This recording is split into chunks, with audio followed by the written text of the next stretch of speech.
Generally, when you think of a roaming Guardian build in World vs. World, you think of Dragon Hunter with a longbow and traps, or a Core Guardian with meditations. However, I really like the Core Guardian playstyle with Greatsword, and actually Greatsword is my favorite weapon on Guardian, so I wanted to play a Greatsword build on Guardian.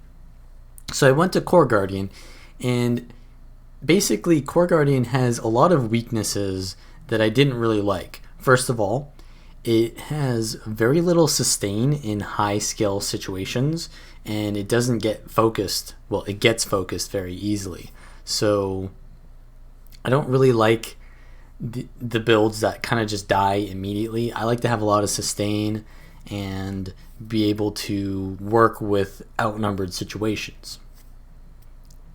Also, the damage on Greatsword Core Guardian is very counterplayable because you don't really have any CC besides the Greatsword 5, and that just basically means they just dodge. If anyone knows how to use their dodge key, they can just get out of your damage. So I'm not really a fan of the Core Guardian build as much anymore. However, Firebrand kind of makes up for those weaknesses because the tomes have a lot of CC on them. You have the potential, even though you're not really going to do this very often, for getting immobilized on your mantras, right? Because the Radiance trait doesn't really give you that much value anymore because it's only a 1 second immobilize. And then with Firebrand, you're also gaining a lot of quickness. So it gives you the ability to make your bursts faster and less counterplayable. So I came up with this Firebrand build, and it actually scales up pretty well in a lot of situations because there's a lot of might generation depending on how many people you're hitting, and how many boons you give out gives you more sustain as well. And we'll talk about those more specifically later. But yeah, this build is not really a solo roaming build. It's kind of made for group roaming, but you'll also see some solo roaming situations because that's, you can't always have people with you. So what I really like about this build though is that it's a Firebrand build that is somewhat mobile and has the ability to get kills on people who don't necessarily want to fight you. And that's kind of what you struggle with sometimes with a roaming build, is you can make it really good, but then people decide, oh, I don't want to fight you, and then it's like, well, you lose a lot of the value of a build then, because it doesn't matter if you can win a fight if you can't get the kill once they start disengaging.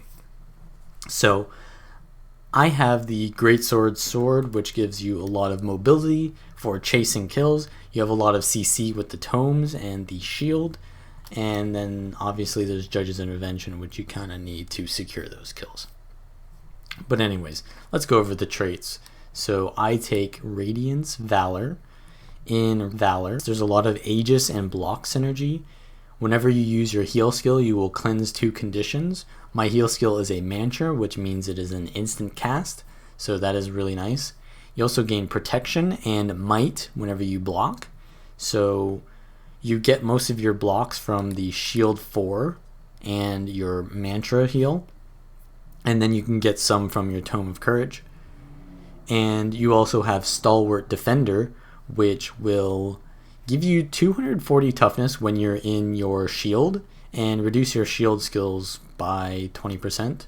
Also, there's a thing with shields where they basically give you 64 defense on top of all the other stats that they give you. So every shield kind of like gives you toughness, no matter whether it's the stat type of toughness, which is kind of weird. But yeah, basically shields give you more stats than other weapons. So it's kind of nice, and it means that you'll get 300 toughness while you're in your shield.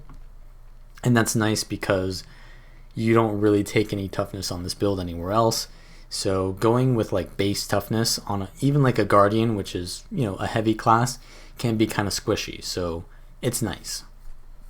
And then altruistic healing is a very important part of this build. So whenever you grant a boon to yourself or an ally, you will heal. And that counts for each individual boon, and stacks of boons also count. So whenever I block, I gain 2 might. That gives me 2 stacks of altruistic healing. So that would be like, 140-ish healing. Stand your ground gives 5 stacks of stability and retail. So it's giving 6 procs of altruistic healing per ally that I give it to. So it can actually heal you for 2,000 there. So it's really strong. And there's boons everywhere on this build. I'm not going to talk about every single situation right now, but yeah, there's tons of boons on this build. And it obviously, because you're giving out so many AoE boons, it scales up in larger scale situations to give you more sustain when you need it. So that's nice. And in Radiance, you're going to have retail whenever you use your heal skill, so more boons. And retail is kind of nice because you can get it from your heal skill, and you'll see with Righteous Instincts, a lot of your damage also comes from having retail. So whenever you have retail up, you gain 25% crit chance and you pulse might on yourself. So basically you're going to want to have retail up when you're doing your bursts, because that's what's going to give you your crit chance. And you have an instant cast heal skill to give you your retaliation. So you can sort of like put in your burst combos very smoothly with your heal skill. And you also gain 10% extra damage while you have retail. And then with Radiant Power, you gain 150 Ferocity, which is quite a bit, and 10% chance to crit to burning foes. And you're going to have a lot of burning on this build because of the passive of the Virtue of Justice and Lore Master, which means that you'll always have that passive up even if you've used the active. And then you've got Judge's Intervention as well. So you have a lot of crit chance and crit damage from this trait line, and the boons that it gives you is really good as well. So Righteous Instinct is pulsing 1 might every second that you have retaliation. And there's a lot of retail uptime on this build. So you have, right, the heal skill gives you pretty much like half uptime. Then you've got Stand Your Ground is 7 seconds every 30 seconds. You've also got the Greatsword symbol, which is giving out pulsing retaliation. You also have the Tome 2, which gives retail. And also there's a World versus World Mastery.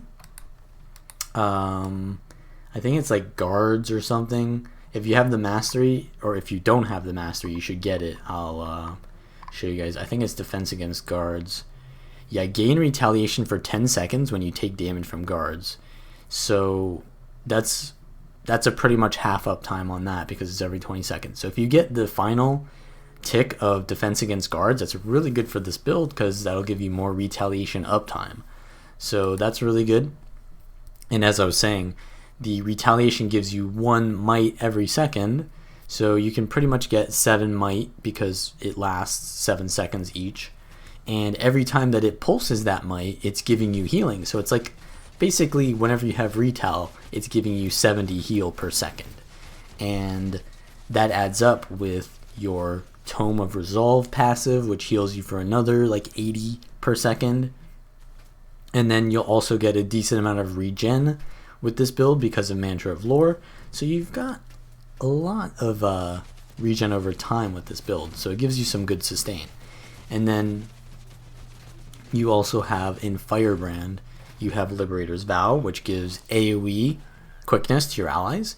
And that's nice because whenever you use your heal, that's when you want to be doing your burst, right? It gives you retail and then quickness, and then you can land your burst.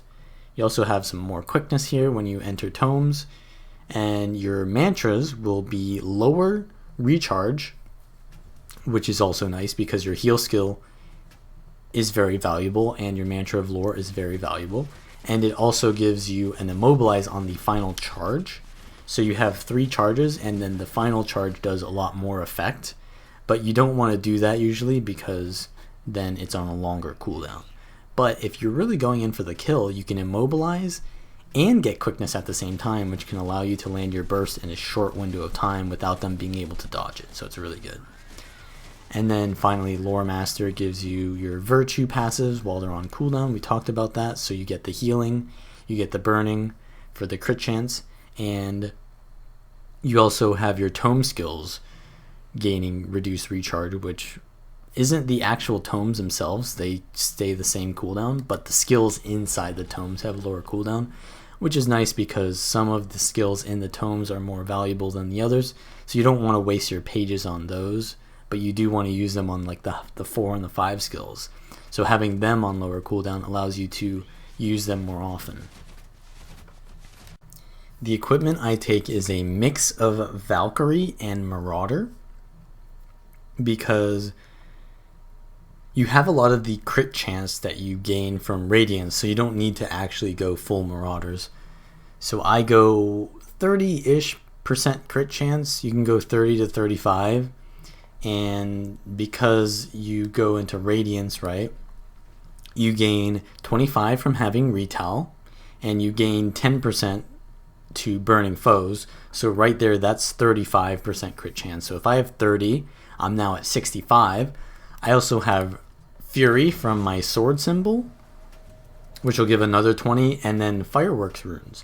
So right there, that is 55% crit chance, and that'll basically give you, with burning on the target, add another 10%, 85% crit chance, which, yeah, is really nice. You can go for a little bit more, like go for 35% crit chance base, and that'll give you 90% crit when you've got all your boons up, but it's up to you. I wouldn't go any higher than 35% because there are things like keep buffs and stuff that'll give you some precision here and there, so you don't want to overcap. So yeah, I go for 30% crit chance, which basically means I take full Valkyrie Armor and Valkyrie back and accessories, and then I take Marauder weapons and amulet and rings. And then I have a Berserker sword here because I didn't really feel like changing it to Marauders, but yeah, basically just Marauder weapons. And you also have the Fireworks runes, which give you a lot of power and boon duration, which is important to this build because you're giving out a lot of boons, and while the duration of those boons isn't too important, it's more so the application. The boon duration is still important because, yeah, I mean, you're getting all those boons, you might as well have duration. And you're supporting your allies too, so you're getting value out of the boon duration. And then you also gain movement speed whenever you have permanent movement speed on this rune set, which is nice because Guardians have basically very few options for gaining swiftness, and I didn't feel like running retreat on this build because it makes you lose too much of your utility slots. And then you also gain 6 stacks of might, fury, and vigor for 6 seconds every 20 seconds. And that's a big chunk of healing with altruistic healing because that's 8 procs right there. So I don't know, that's maybe like 400-ish healing every 20 seconds. So that's pretty good. And then the boons it gives you are all very good. Might, fury, vigor. So yeah, it's a really good rune for Firebrand. And on the sword and shield, I take energy cleansing because this is the kind of like kiting weapon set, right? You have the extra toughness while you're on your shield, and you have sort of like less damage, so you're not really looking to do that much damage, but rather set up your damage while you're in the sword shield set. And then in Greatsword, I have Rage Hydromancy. So Rage is really good because as soon as you go into Greatsword, that's when you want to burst, and the quickness is very important for landing your Greatsword burst as quickly as possible before they can react to it. And the Hydromancy is kind of like to chill the target right after you poured in, and it allows you to stick on top of the target for longer so that you can actually land your damage during your quickness and stuff like that. And it also gives you a decent amount of damage from the sigil itself. So yeah, it's really good. You can replace Rage if you really wanted with an air sigil just for more reliable damage, but I like Rage because it gives you more options for when you want to use your quickness. So you have the quickness on your heal skill, but if you want quickness every time you use your heal skill, you're going to run out of your heal skill, and that means you're not able to use your heal skill for other things.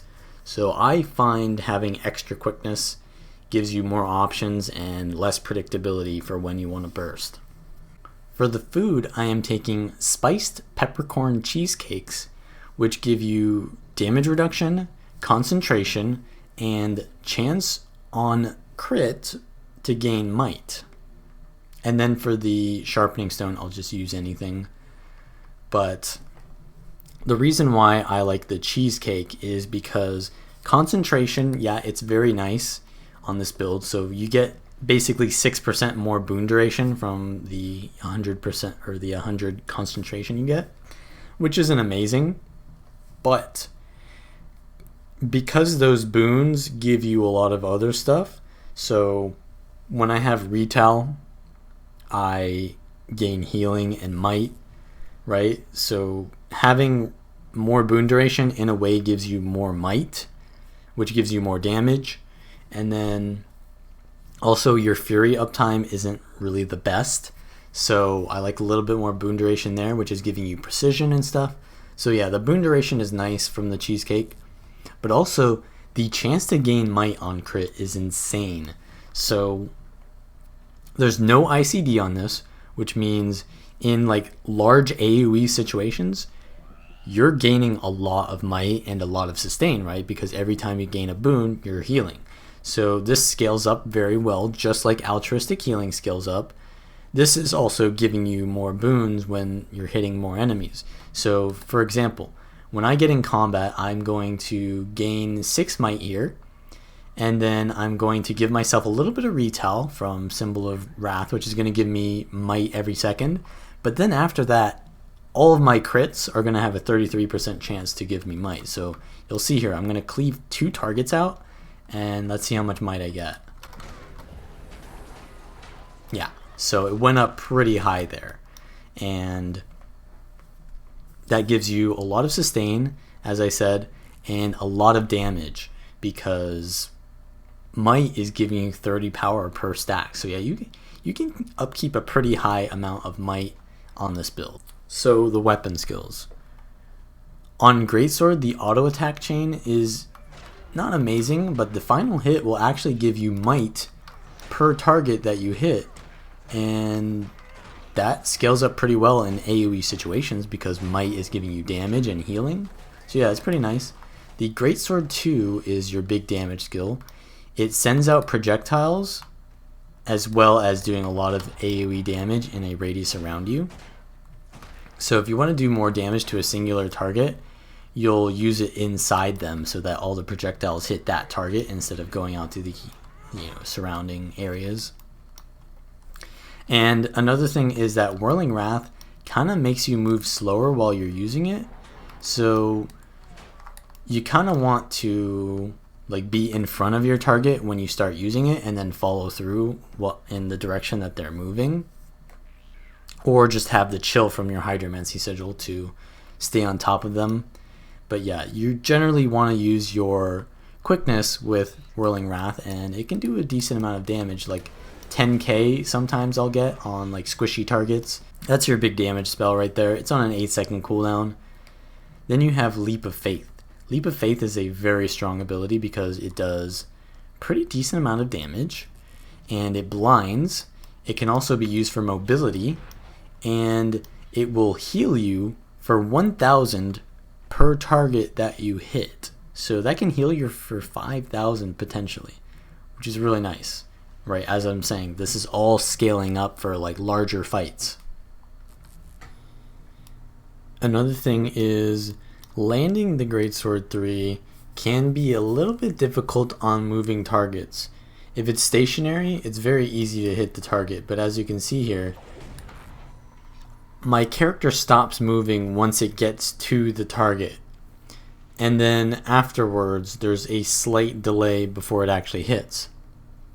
So if they keep moving after I get to it and then I make the attack, they can move out of it. So what I often do is I'll de-target and just predict which way they're going. So if they're going in this direction, then I'll just leap in that direction, and you'll actually go further because it doesn't try to leap you to the target. and you'll have a lot more accuracy if you're good at predicting where to go. And then obviously you can, if you expect them to be going towards you, then yeah, you do want to target them, because then you don't want to be jumping past them. And then you have Symbol of Wrath. This is a pretty hard-hitting, symbol. It gives you retail, which is good, but it has this kind of clunky aftercast animation to it where you pull your sword out of the ground before you can move again. What you need to do is stow the aftercast of this skill so that you gain control of your character and you can move again. And you don't want to stow it too fast, so what you want to do is wait till the symbol is out, and then you don't get any more value from the animation afterwards. So you can just stow as soon as the symbol's out, you stow it, and then you can move again. And then you have Binding Blade, kind of like sends out 3 projectiles, and then it deals damage to foes that you hit with it, and they're tethered, and then you can pull them in while they're tethered to you for a short amount of time. It's 10 seconds actually, it's not that short. This is really good for pulling in multiple enemies and getting off like a huge cleave on a whole team. So what you do generally is you'll Binding Blade, and then you'll set up your symbol, and then you'll pull them into your symbol and then do your quickness burst, and you do a lot of damage with that combo. And then you have Sword Shield. Sword, the auto attack isn't amazing. It's just kind of filler if you got nothing better to do. It does hit 3 times on the final hit, so that gives you more chances to proc your food, which will give you more might, but in general it's not amazing. You have your Sword 2, which is a really good skill because it's a targeted port that will blind. So you've got 2 kind of mobility skills that blind and allow you to be very oppressive to the target and stay on top of them while also preventing them from kind of counter pressuring you. As I said, it already gives you Fury when you stand in the symbol, which is super important because your crit chance is kind of low. And it's also very useful for kiting. So say you're getting chased by someone, you can get a target here and you can be kiting in this way, get the target again, and then port away. So it's very useful in World versus World for targeting neutral mobs and stuff like that, to basically create distance between yourself and the target, or to close distance between them as well. And then Zealot's Defense kind of immobilizes you while you're shooting out kind of slow projectiles. It's dealing a decent amount of damage, but it's very hard to land. You generally only do this when you're in melee range or when the target is CC'd, so it's not too useful. But it also has a little bit of a projectile block on it, which can be useful when you're fighting one player, but when you're getting shot from many different directions, the projectile reflect, it doesn't really hold up as well. And then you have Shield of Judgment that gives you a decent amount of uptime, and Aegis, which will give you, might if it blocks, and protection when it blocks as well. And it does a decent amount of damage. It's not an amazing skill, but it can be used to give AoE prot to your allies as well. So if you give that to 5 allies, right, that's 2 times 5, and yeah, that can give you a little bit of sustain there. Next is Shield of Absorption. It's a really good skill because it is an instant cast knockback, so there's no animation. You can do that and interrupt spells very quickly or get people off of you, and you can also use it as a projectile block. So there's a lot of projectile block on this weapon set with the Shield of Absorption, which is a very wide AoE. It's blocking projectiles, and then if you cast the skill again, it will actually heal for about 1000 to all allies that are in range of the skill. So you never want to dodge roll out of your Shield of Absorption. You always want to cancel it by clicking it again because it'll give you an extra heal. And it's really good for setting up your combos. So I can knock someone back and then port into them and then do my Greatsword Burst, or I can knock them back and then use Zealot's Defense while they're stunned kinda, and they'll get hit by that while they're not mobile. So even though Zealot's defense is kind of hard to land, you can still land some damage with it like this. So you do that, and then I didn't even press the 5 skill twice there, but yeah, you want to do the 5 skill twice. You want to double click it.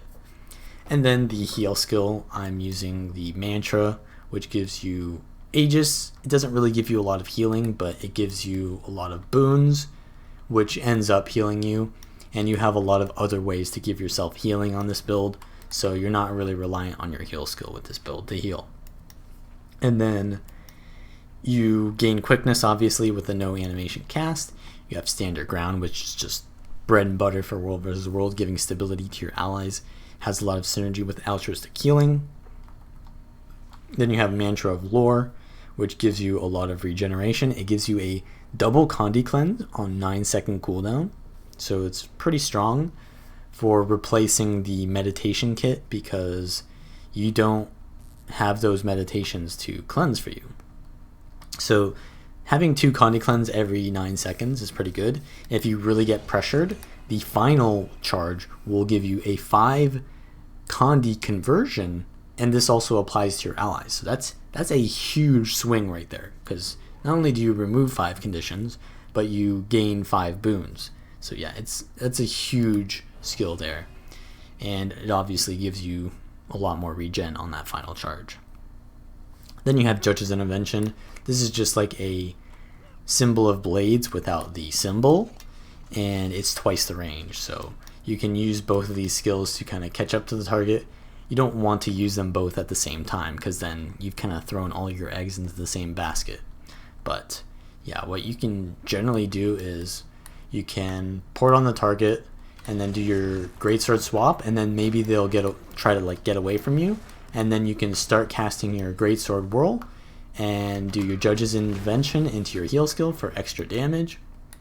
So there is a little bit of decision making here.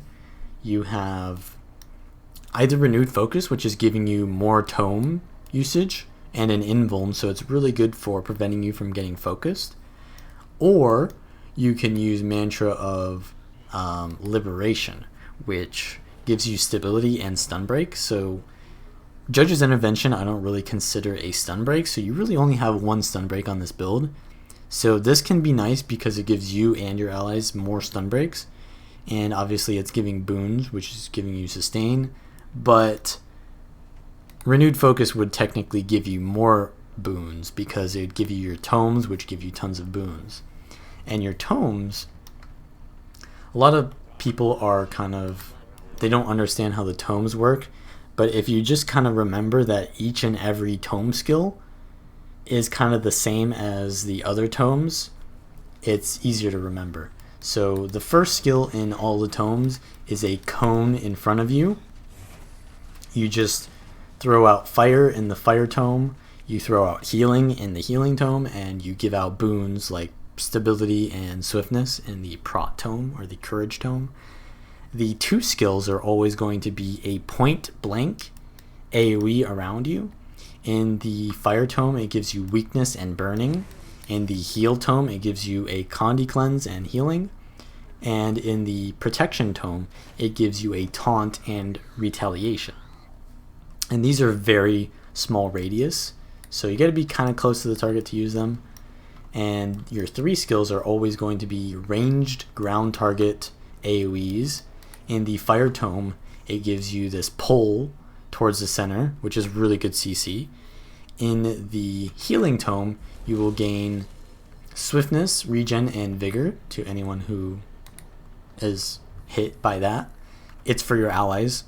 And in the prot tome, you'll give out a bubble which will reflect projectiles, which is really good in World vs. Worlds because there's a lot of projectiles. And since you have Lore Master, the duration of this is 5 seconds, and the cooldown of it is 5 seconds about as well. So you can pretty much have a near permanent reflect while you're in the prot tome.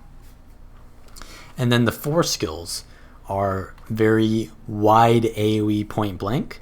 So in the fire tome, it's just burning and bleeding, does a lot of damage as well for like power builds. And then in the heal tome, you're giving swiftness, regen, and just healing, and it gives you a water field, which you can use your Greatsword leap in to give yourself a healing finisher.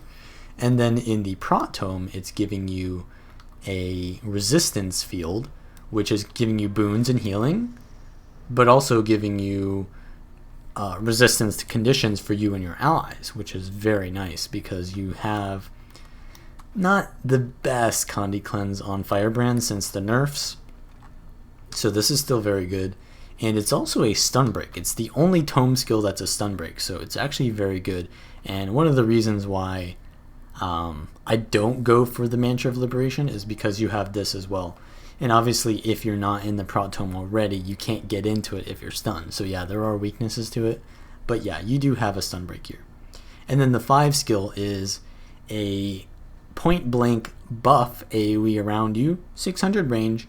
And in protection, it'll give a 200 toughness buff for 5 seconds. Give protection, stability, and Aegis, which is really nice because it's a lot of boons, so you're giving yourself a lot of altruistic healing.